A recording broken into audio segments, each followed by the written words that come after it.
ಯಾರು ಈ ಡ್ರಗ್ಸ್ ನೆಲ್ಲ ಮಾರಾಟ ಮಾಡ್ತಾ ಇರ್ತಾರೆ ಅವ್ರು ಅಷ್ಟು ಸುಲಭವಾಗಿ ನಿಮ್ಮ ಹಾಗೆ ಸಂತೆಯಲ್ಲಿ ಮಾರದಾಗಿ ಮಾರೋದಿಲ್ಲ. ಆ ರೀತಿ ಮಾಡಿದ್ರು ಕೂಡ ಗೊತ್ತಾಗೋದಿಲ್ಲ. ಅದನ್ನ ಕಂಡುಹಿಡಬೇಕು ಅಂತಂದ್ರೆ ಅದರದ್ದೇ ರೀತಿಯಾಗಿ ಅವರು ಕಾರ್ಯಾಚರಣೆ ಮಾಡ್ಬೇಕಾಗುತ್ತೆ. ಅದರ ಹಿಂದೆ ಮಾಹಿತಿದಾರನ ಅವರ ಬೆನ್ನು ಬಿದ್ದು ಮಾಹಿತಿಯನ್ನ ಕಲೆ ಹಾಕ್ಬೇಕಾಗುತ್ತೆ. ಮಾಹಿತಿದಾರರ ವಿಚಾರ ಸೋರಿಕೆ ಆಗದ ರೀತಿಯಲ್ಲಿ ನೋಡ್ಕೋಬೇಕಾಗುತ್ತೆ. ಇವರು ಪೊಲೀಸ್ ಅನ್ನೋದು ಗೊತ್ತಾಗದ ರೀತಿಯಲ್ಲಿ ಅವರು ಮಾರುವೇಷದಲ್ಲಿ ಹೋಗಿ ಕಾರ್ಯಾಚರಣೆಯನ್ನ ಮಾಡ್ಬೇಕಾಗುತ್ತೆ. ಆದ್ರೆ ಇವರ ಈ ಹಗಲು ರಾತ್ರಿ ಬೆವರು ಹರಿಸಿದಂತಹ ಶ್ರಮ ಇದೆಯಲ್ಲ, ಅದು ಜೈಲಿಗೆ ಹೋಗಿ ವಾಪಸ್ ಬೇಲ್ ತಗೊಂಡು ಬಂದ್ಬಿಡ್ತಾರೆ ಅಂತ ಹೇಳಿದ್ರೆ ಇವರ ಶ್ರಮ ಕೂಡ ಒಂದು ರೀತಿಯಲ್ಲಿ ನಾವ್ ಯಾಕೆ ಈ ರೀತಿ ಎಫರ್ಟ್ ಹಾಕ್ಬೇಕು ಅನ್ನೋ ಮನಸ್ಥಿತಿ ಬಂದ್ಬಿಡುತ್ತೆ. ಹಲೋ ನಮಸ್ಕಾರ, ಹೇಗಿದ್ದೀರಿ? ನಾನು ಕಿಶೋರ್ ಕತ್ತಕಡು ಮಾತಾಡ್ತಾ ಇದ್ದೀನಿ. ಇವತ್ತಿನ ಈಗಿನ ಕಂಟೆಂಟ್ ನಲ್ಲಿ ನಿಮಗೆ ಕೊಡಗು ಜಿಲ್ಲಾ ಪೊಲೀಸ್ ಇಲಾಖೆಗೆ ಸಂಬಂಧಪಟ್ಟ ವಿಷಯವನ್ನ ನಿಮ್ ಜೊತೆ ಶೇರ್ ಮಾಡ್ಕೊಳ್ತಾ ಇದ್ದೇನೆ.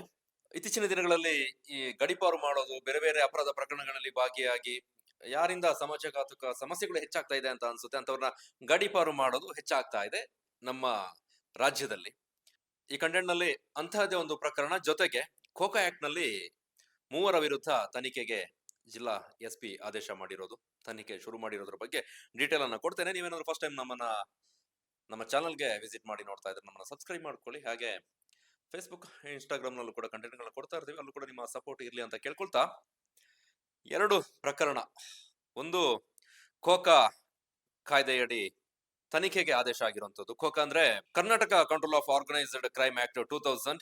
ಇದು ಅಂತ ಹೇಳಿದ್ರೆ ಸಂಘಟಿತ ಅಪರಾಧ ಪ್ರಕರಣಗಳಲ್ಲಿ ಭಾಗಿಯಾದಂತಹ ವಿಚಾರದಲ್ಲಿ ಆಗುವಂತಹ ತನಿಖೆ. ಬೇರೆ ಬೇರೆ ಒಂದು ವ್ಯವಸ್ಥಿತವಾಗಿ ಸಂಚು ರೂಪಿಸಿ ಪ್ರಕರಣಗಳೆಲ್ಲ ಭಾಗಿಯಾಗಿರ್ತಾರಲ್ಲ, ಅಂತಹ ಪ್ರಕರಣಗಳ ಸಂಬಂಧಿತವಾಗಿ ನಡೆಯುವಂತಹ ತನಿಖೆ. ಈ ವಿಚಾರದಲ್ಲಿ DYSP ಅವರ ನೇತೃತ್ವದಲ್ಲಿ 3 ವಿರುದ್ಧ ತನಿಖೆಗೆ ಕೊಡಗು ಜಿಲ್ಲಾ SP ಬಿಂದುಮಣಿ ಅವರು ಆದೇಶವನ್ನು ಹೊರಡಿಸಿದ್ದಾರೆ. ಅದು ಯಾರು, ಏನು ಪ್ರಕರಣ ಅಂತ ನೋಡೋದಾದ್ರೆ, 3 ಆರೋಪಿಗಳು. ಮೊದಲನೇ ಆರೋಪಿ ಪ್ರಮೋದ್ ಅಲಿಯಾಸ್ ಡಿಸ್ಕ್ ಅಂತ 34 ವರ್ಷ, ಮಡಿಕೇರಿಯ ಗೌಳಿಬೀದಿ ನಿವಾಸಿ.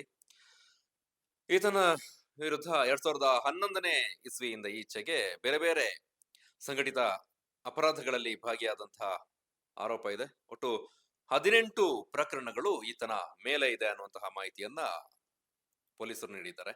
ಮತ್ತೋರ್ವ ದರ್ಶನ್ ಅಲಿಯಾಸ್ ಗಿಲ್ಲಿ, 30 ವರ್ಷ, ಈತ ಕೂಡ ಮಡಿಕೇರಿಯ ಗೌಳಿಬೀದಿಯ ನಿವಾಸಿ. 2015ರ ನಂತರದಲ್ಲಿ ಅಪರಾಧ ಪ್ರಕರಣಗಳಲ್ಲಿ ಭಾಗಿಯಾದಂತಹ ಸಂಬಂಧ ಒಟ್ಟು 8 ಪ್ರಕರಣ ದರ್ಶನ್ ಮೇಲೆ ಇದೆ.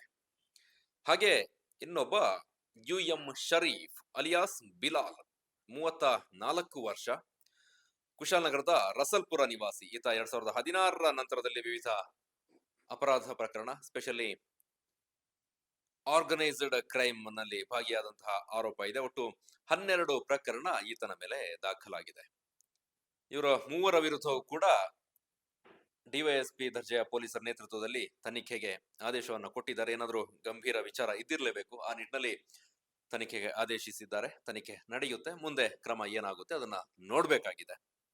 ಇನ್ನೊಂದು PIT NDPS ಇದೇನು ಅಂತ ಹೇಳಿದ್ರೆ, the prevention of illicit traffic in narcotic drugs and psychotropic substance act 1988 PIT NDPS ನ ಕಾಲಂ 1ರ ಅಡಿಯಲ್ಲಿ ಇಬ್ಬರನ್ನ ಅರೆಸ್ಟ್ ಮಾಡಲಾಗಿದೆ. ಅರೆಸ್ಟ್ ಮಾಡಿ ಅವರ ಮೇಲೆ ಆಕ್ಷನ್ ಆಗಿದೆ. ಇದು ಮಾದಕ ವ್ಯಸನಕ್ಕೆ, ಮಾದಕ ವಸ್ತುಗಳ ಮಾರಾಟಕ್ಕೆ ಸಂಬಂಧಪಟ್ಟಂತಹ ಕೇಸ್. ಇಬ್ಬರು ವ್ಯಕ್ತಿಗಳನ್ನ ಕೊಡಗಿನ ಆಚೆಗೆ ಬೇರೆ ಕಡೆಯ ಜೈಲಿಗೆ ವರ್ಗಾವಣೆ ಮಾಡಲಾಗಿದೆ. ಅದರ ಬಗ್ಗೆ ಮಾಹಿತಿಯನ್ನ ಕೊಡ್ತೇನೆ. ಮೊದಲ ಆರೋಪಿ KU ಅಶ್ರಫ್, 34 ವರ್ಷ, ಕುಂಜಿಲ ಗ್ರಾಮ, ಕಕ್ಕಬೆ, ನಾಪೋಕ್ಲು. ಈತನ ವಿರುದ್ಧ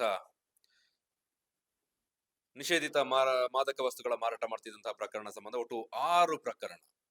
ಒಂದಲ್ಲ, ಒಮ್ಮೆ ಜೈಲಿಗೆ ಹೋಗಿ ಬಂದು, ಪುನಃ 2ನೇ ಬಾರಿಗೆ ಹೋಗಿ ಬಂದು, 3ನೇ ಬಾರಿಗೆ ಹೋಗಿ ಬಂದು, 4ನೇ ಬಾರಿಗೆ ಹೋಗಿ ಬಂದು, 5ನೇ ಬಾರಿಗೆ ಹೋಗಿ ಬಂದು, 6 ಸಲಿ 6 ಬಾರಿ ಪ್ರಕರಣ ದಾಖಲಾಗಿದೆ. ಈತನ್ನ 30/4/2026 ಏಪ್ರಿಲ್ 30ಕ್ಕೆ ಇದೇ ವರ್ಷ ಬಂಧಿಸಿ ಈಗ ಬಳ್ಳಾರಿಯ ಸೆಂಟ್ರಲ್ ಜೈಲಿಗೆ ಬಿಟ್ಟಿದ್ದಾರೆ. ಇನ್ನೊಬ್ಬ ಈತನಿಗಿಂತ 1-2 ಹಂತ ಮೇಲಕ್ಕೆ ಹೋಗಿದ್ದಾನೆ. ಈತನ ವಿರುದ್ಧ 6 ಬಾರಿ ಪ್ರಕರಣ. ಮೊದಲು ಹೇಳದಂತ ಅಶ್ರಫ್ನ ವಿರುದ್ಧ. 2ನೇ ಆರೋಪಿ ಇದ್ದಾನಲ್ಲ, ಈತ ನೂಫಾಯಿಲ್, 27 ವರ್ಷ, ಮಡಿಕೇರಿಯ ಗದ್ದಿಗೆ ನಿವಾಸಿ. ಈತ ಮಡಿಕೇರಿಯಲ್ಲಿ ಮಾದಕ ವಸ್ತುಗಳ ಮಾರಾಟ ಮಾಡ್ತಿದ್ದ ಅನ್ನೋಂತ ಆರೋಪ ಇದೆ. ಒಟ್ಟು 8 ಬಾರಿ ಪ್ರಕರಣ. ಮೇಲಿದ್ದವನ ಮೇಲೆ, ಮೊದಲು ಹೇಳಿದವನ ವಿರುದ್ಧ ಮೇಲೆ 6 ಪ್ರಕರಣ. ಈತನ ವಿರುದ್ಧ 8 ಪ್ರಕರಣ ದಾಖಲಾಗಿದೆ.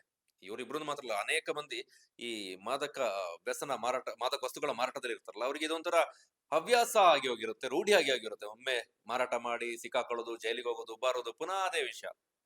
ಅದು ಹೇಗೆ ಹೋಗಿ ಹೇಗೆ ಬರ್ಬೋದು ಅನ್ನೋದನ್ನ ಅವರು ಕರಗತ ಮಾಡಿಕೊಂಡಿರ್ತಾರೆ. ಇವರು 8 ಸಲ ಈ 8 ಪ್ರಕರಣ ದಾಖಲಾಗಿದೆ ಅಂತ ಇದ್ರೆ, ಪ್ರತಿ ಪ್ರಕರಣದಲ್ಲೂ ಅರೆಸ್ಟ್ ಆಗಿರ್ತಾನೆ, ಹೋಯ್ತಾನೆ, ಬೇಲ್ ಮೇಲೆ ಹೊರಗೆ ಬರೋದು. ಇನ್ನೊಂದು ಕೇಸ್ ಸೇಮ್ ಇದೇ ಪ್ರಕರಣ, ಇದೇ ರೀತಿಯಾದ ಪ್ರಕರಣದಲ್ಲಿ ಭಾಗಿಯಾಗೋದು, ಜೈಲಿಗೆ ಹೋಗೋದು, ಬೇಲ್ ಮೇಲೆ ಹೊರಗೆ ಬರೋದು. ಅವ್ರದ್ದೊಂದು ಟೀಮ್ ಇರುತ್ತೆ. ಹೇಗಂತ ಹೇಳಿದ್ರೆ, ಈತ ಜೈಲಿಗೆ ಹೋದಂತ ನಂತರದಲ್ಲಿ ಆತನ ಬಿಡುಗಡೆ ಮಾಡೋದಕ್ಕಾಗಿ ಒಂದಷ್ಟು, ಆತನಿಗೆ ಜಾಮೀನು ಕೊಡೋದಕ್ಕಾಗಿ ಒಂದಷ್ಟು ಜನ ಇರ್ತಾರೆ, ಜಾಮೀನು ಕೊಡ್ತಾರೆ. ಬೇಕಾದಂತ ವಕೀಲರು ಕೂಡ ಈತ ಸೆಟ್ ಮಾಡಿ ಇಟ್ಕೊಂಡಿರ್ತಾನೆ. ಆ ಪ್ರಕರಣಕ್ಕೆ ಸಂಬಂಧಪಟ್ಟ ಎಲ್ಲ ಕಾನೂನು ಚಟುವಟಿಕೆ ಆಗ್ಬೇಕು ಅಂತ ಹೇಳಿದ್ರೆ ದೊಡ್ಡ ಪ್ರಮಾಣದ ಹಣದ ವಹಿವಾಟು ಬೇಕಾಗುತ್ತೆ. ಇವರು ಸಣ್ಣ ಮಟ್ಟಿಗೆ ವ್ಯವಹಾರ ಮಾಡಿರ್ಲಿಕ್ಕಿಲ್ಲ.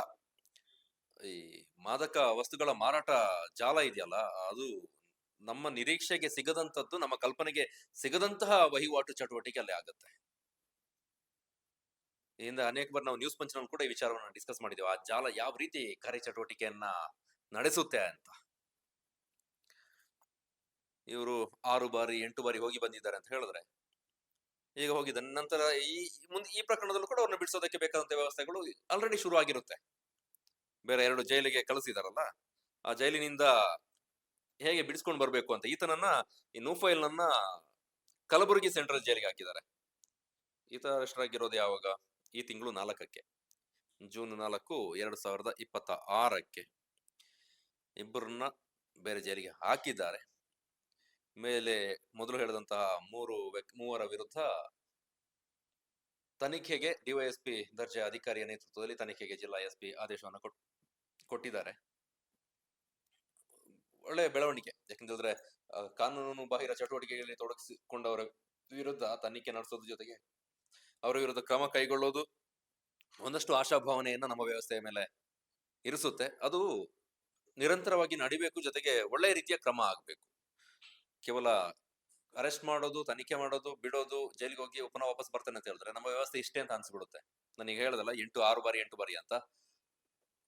ಆತನ್ನ ನೋಡಿದವ್ರಿಗೆ ಏನ್ ಅನ್ಸುತ್ತೆ? ಒಮ್ಮೆ ಸುದ್ದಿ ಆಗುತ್ತೆ, ಪತ್ರಿಕೆಗಳಲ್ಲಿ ಬರುತ್ತೆ, ಅವರು ಅರೆಸ್ಟ್ ಆದ ನಂತರದಲ್ಲಿ ಈ ಮಾದಕ ವಸ್ತುಗಳ ಮಾರಾಟ ಪ್ರಕರಣ, ಇಂಥವ್ರ ಬಂಧನ, ಅಷ್ಟೇ. ಪೊಲೀಸರ ಕ್ರಮಕ್ಕೆ ಮೆಚ್ಚುಗೆ ಅಂತ. ಈ ಪೊಲೀಸರಿಗೂ ಕೂಡ, ಯಾರು ಈ ಕಾರ್ಯಾಚರಣೆಯಲ್ಲಿ ಭಾಗಿಯಾಗಿರ್ತಾರೆ, ಅವ್ರಿಗೂ ಕೂಡ ಬೇಸರ ತರಿಸುತ್ತೆ ಇಂಥ ಪ್ರಕರಣಗಳು. ಹಗಲು ರಾತ್ರಿ ಶ್ರಮ ವಹಿಸಿ ಬೇರೆ ಬೇರೆ ರೀತಿಯಾಗಿ ಒಂದು ಆರೋಪಿಗಳನ್ನ ಬಂಧನ ಮಾಡೋದು ಅಂತ ಹೇಳಿದ್ರೆ, ಇವರು ಯಾರು ಈ ಡ್ರಗ್ಸ್ ನೆಲ್ಲ ಮಾರಾಟ ಮಾಡ್ತಾ ಇರ್ತಾರೆ, ಅವ್ರು ಅಷ್ಟು ಸುಲಭವಾಗಿ ನಿಮ್ಮ ಹಾಗೆ ಸಂತೆಯಲ್ಲಿ ಮಾಡಿದಾಗೆ ಮಾರೋದಿಲ್ಲ. ಆ ರೀತಿ ಮಾಡಿದ್ರು ಕೂಡ ಗೊತ್ತಾಗೋದಿಲ್ಲ. ಅದನ್ನ ಕಂಡುಹಿಡಬೇಕು ಅಂತಂದ್ರೆ ಅದರದ್ದೇ ರೀತಿಯಾಗಿ ಅವರು ಕಾರ್ಯಾಚರಣೆ ಮಾಡ್ಬೇಕಾಗುತ್ತೆ. ಅದರ ಹಿಂದೆ ಮಾಹಿತಿದಾರನ ಅವರ ಬೆನ್ನು ಬಿದ್ದು ಮಾಹಿತಿಯನ್ನ ಕಲೆ ಹಾಕ್ಬೇಕಾಗುತ್ತೆ. ಮಾಹಿತಿದಾರರ ವಿಚಾರ ಸೋರಿಕೆ ಆಗದ ರೀತಿಯಲ್ಲಿ ನೋಡ್ಕೊಳ್ಬೇಕಾಗುತ್ತೆ. ಇವರು ಪೊಲೀಸ್ ಅನ್ನೋದು ಗೊತ್ತಾಗದ ರೀತಿಯಲ್ಲಿ ಅವರು ಮಾರುವೇಷದಲ್ಲಿ ಹೋಗಿ ಕಾರ್ಯಾಚರಣೆಯನ್ನ ಮಾಡ್ಬೇಕಾಗುತ್ತೆ. ಏನೆಲ್ಲೋ ಮಾಡಿ ಶ್ರಮ ವಹಿಸಿ ಬಂಧಿಸಿರ್ತಾರೆ. ಆದ್ರೆ ಇವರ ಈ ಹಗಲು ರಾತ್ರಿ ಬೆವರು ಹರಿಸಿದಂತಹ ಶ್ರಮ ಇದೆಯಲ್ಲ, ಅದು ಜೈಲಿಗೆ ಹೋಗಿ ವಾಪಸ್ ಬೇಲ್ ತಗೊಂಡು ಬಂದ್ಬಿಡ್ತಾರೆ ಅಂತ ಹೇಳಿದ್ರೆ, ಇವರ ಶ್ರಮ ಕೂಡ ಒಂದು ರೀತಿಯಲ್ಲಿ ನಾವ್ ಯಾಕೆ ಈ ರೀತಿ ಎಫರ್ಟ್ ಹಾಕ್ಬೇಕು ಅನ್ನೋ ಮನಸ್ಥಿತಿ ಬಂದ್ಬಿಡುತ್ತೆ. ಹಾಗಾಗಿ ಒಳ್ಳೆ ರೀತಿಯ ಕ್ರಮ ಆಗ್ಲಿ ಅಂತ ಹೇಳ್ತಾ ಈ ಕಂಟೆಂಟ್ ಅನ್ನ ಮುಗಿಸ್ತಾ ಇದ್ದೇನೆ. ಎಲ್ರು ಕ್ಷೇಮವಾಗಿರಿ. ಧನ್ಯವಾದ.